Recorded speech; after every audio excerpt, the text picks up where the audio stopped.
El virus del Zika, provocado por el zancudo Aedes aegypti, ha afectado a más de una veintena de países según la Organización Panamericana de la Salud. Para hablar sobre la problemática en El Salvador, tenemos una entrevista con el viceministro de Salud, Eduardo Espinosa. Viceministro, me gustaría que nos dijera qué es el Zika y qué es lo que lo está causando aquí en El Salvador. Bueno, el Zika está clasificado en el Reglamento Sanitario Internacional como una enfermedad febril eruptiva. Ese es el nombre común a este tipo de enfermedades, como el dengue, como la chikungunya, como el Zika, etcétera. Hay varias otras, pero estas son, digamos, las más conocidas en el ámbito porque han estado recientemente acá. Enfermedad febril eruptiva únicamente indica que todas ellas cursan con fiebre, o que la fiebre es un elemento común, ¿verdad?, irrelevante en todas ellas, y que todas ellas de alguna manera tienen una erupción que las acompaña. Esta erupción puede ser más o menos relevante, ¿verdad? En el caso del Zika, esto es un signo bastante significativo para orientar hacia la enfermedad, porque se presenta en el Zika con más frecuencia que lo que se presenta en chikungunya y que en el dengue. Dicho sea de paso, la enfermedad del dengue, ¿verdad?, producida por sus las cuatro cepas de dengue, y la enfermedad del Zika son también, o tienen como causa un virus que en todas estas condiciones pertenecen al mismo tipo de virus, que son los flavirides, se llama el género al que pertenecen. Esto hace, como familia común que es de virus, que tengan una estructura genética similar, y es lo que condiciona también que los síntomas que generan al interior del cuerpo cuando se presenta la enfermedad sean bastante similares o que estén presentes en grado variable y que en algunos casos se den más, y eso orienta a que el diagnóstico es de dengue o digamos de cierto tipo en el dengue, de cierto tipo en chikungunya, de cierto tipo en el caso del Zika, que orienta el diagnóstico hacia pensar clínicamente si lo que el paciente presenta es dengue, chikungunya o Zika. ¿Qué hace que el Zika sea más peligroso? Porque por esta emergencia internacional. Aquí ha habido, digamos, una evolución del conocimiento científico sobre la enfermedad, de los datos iniciales que teníamos antes de que el virus se hiciera presente en el continente. La información que se tenía de la zona donde el virus era, digamos, endémico, donde la enfermedad se presentaba periódicamente, de que se trataba de una enfermedad de corta duración, de relativamente síntomas benignos, ¿verdad?, y que resolvía rápidamente, ¿verdad?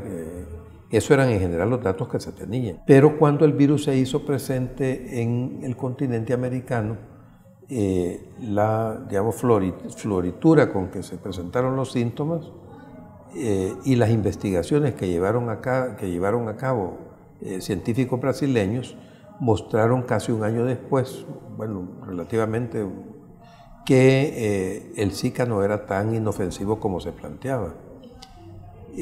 Aunque no se ha, digamos, todavía demostrado una relación de causa y efecto, que es lo que dijo la directora de la Organización Mundial de la Salud, la doctora Margaret Chan, sí existe una fuerte asociación. Es decir, Brasil, por ejemplo, al igual que sucede con El Salvador, tenía en promedio alrededor de unos 7 recién nacidos, ¿verdad?, por cada 100.000 niños nacidos vivos, de microcefalia. Sin embargo, durante el periodo en que el Zika se desarrolló en Brasil, en el nordeste de Brasil, esa cantidad de niños con microcefalia, que es una malformación congénita que reduce el cerebro, tuvo un incremento inusitado. Es decir, se vieron cifras y la frecuencia con que esta enfermedad se daba que no era lo que la gente estaba acostumbrada a ver. Aquí nosotros tenemos también una cuestión similar. Tenemos entre 7 y 8 casos de microcefalia anualmente, en promedio.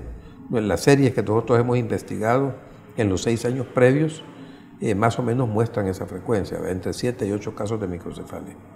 Sin embargo, en Brasil, esta frecuencia de casos que ellos estaban acostumbrados a ver todos los años, se multiplicó por 20 ¿verdad? Y la única otra circunstancia presente en ese momento que no estaba presente antes es precisamente el Zika, la enfermedad del Zika. Brasil ha demostrado ya la transmisión del virus a través de la placenta, ¿verdad? También ha demostrado en algunos casos con microcefalia la presencia del virus en el momento del nacimiento. ¿Verdad? Todo esto, digamos, ha venido a fortalecer crecientemente la sospecha de la comunidad científica de que es el virus la causa de este incremento en la microcefalia.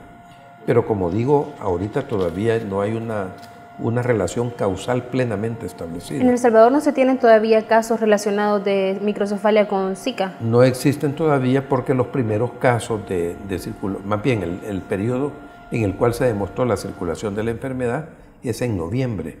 A finales de noviembre es que nosotros demostramos con 3 de 10 muestras que remitimos a Fort Collins la presencia del virus en El Salvador. Si hacemos una cuenta de los casos de embarazadas que pudieron haberse infectado a partir de ese periodo, nosotros estamos calculando que en abril, a partir de abril, podríamos tener los primeros casos de microcefalia en caso de establecer una infección de embarazadas en su primer trimestre del embarazo. Aquí hay una cuestión porque se dice, ¿verdad? Es lo que hemos podido obtener de la revisión de la literatura científica, que la afectación en términos de microcefalia es sobre todo evidente si la embarazada es infectada durante sus primeras 20 semanas de embarazo. Eso es el primer y segundo trimestre. Y que la afectación es tanto más grande cuanto más tempranamente en su embarazo se contrae la infección.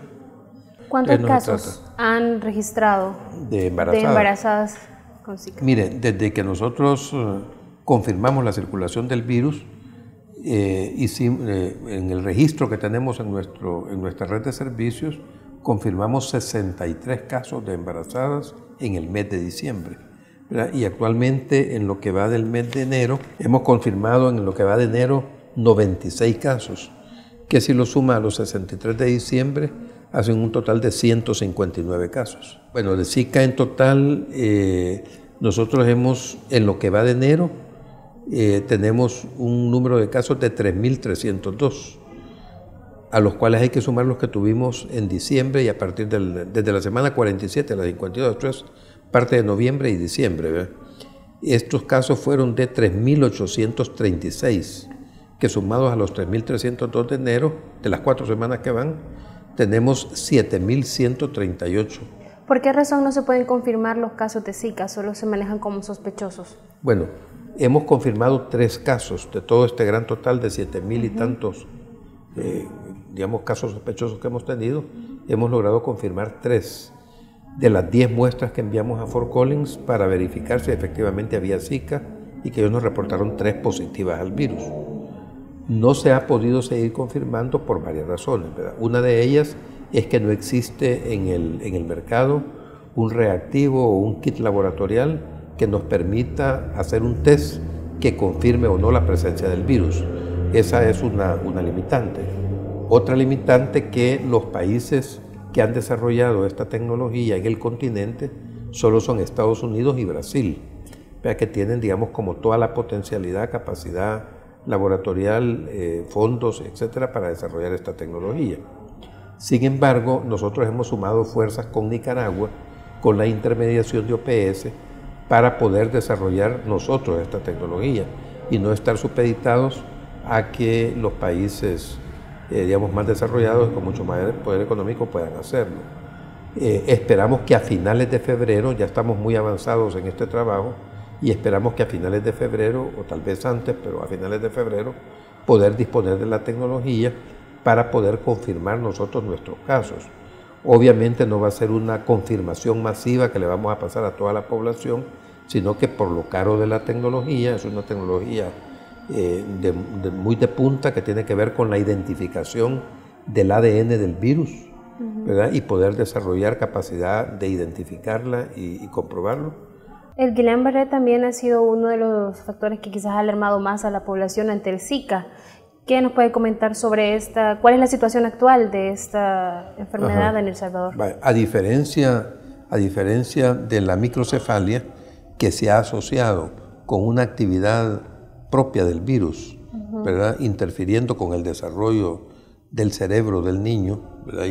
Y por consiguiente del tamaño del cráneo, el síndrome de Guillain-Barré no es una situación exactamente igual.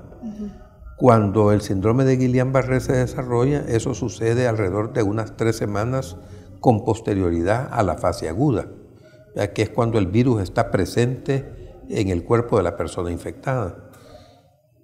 Cuando el síndrome de Guillain-Barré se presenta, ya no está el virus en el cuerpo, ya la infección aguda ha sido resuelta y el sistema inmunológico del cuerpo ha eliminado el virus del cuerpo.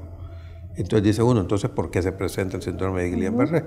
Resulta que no es el Guillain-Barré un resultado, digamos, de la actividad del virus, sino que es el sistema inmunológico de la persona que produce esos anticuerpos contra el virus, en los cuales esos anticuerpos se vuelven contra la misma persona y atacan una vaina que recubre a los nervios, que es la vaina de mielina, y que impide que el impulso nervioso viaje correctamente. Pero en términos generales, el síndrome de Guillain-Barré es una parálisis ascendente, ¿verdad?, que inicia en la parte distal de las extremidades y va ascendiendo progresivamente. ¿Han registrado casos de Guillain-Barré asociados al Zika? Nosotros habitualmente registramos aproximadamente unos 18 a 20 casos mensuales de síndrome de Guillain-Barré por causas que no son el Zika, ¿verdad? De tal manera que nuestro sistema de salud tiene experiencia en el tratamiento de estos casos.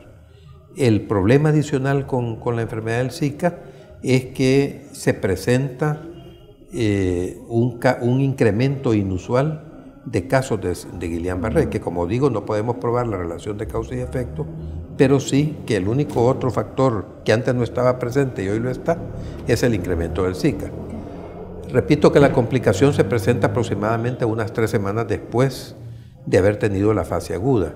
Nosotros comenzamos a detectar un incremento de los casos de Guillain-Barré a finales de la primera semana y a partir de la segunda semana de diciembre, que coincide exactamente con el momento en el cual nosotros comprobamos la circulación del virus. Nosotros comprobamos la circulación del virus en la última semana de noviembre con muestras tomadas a mediados de noviembre.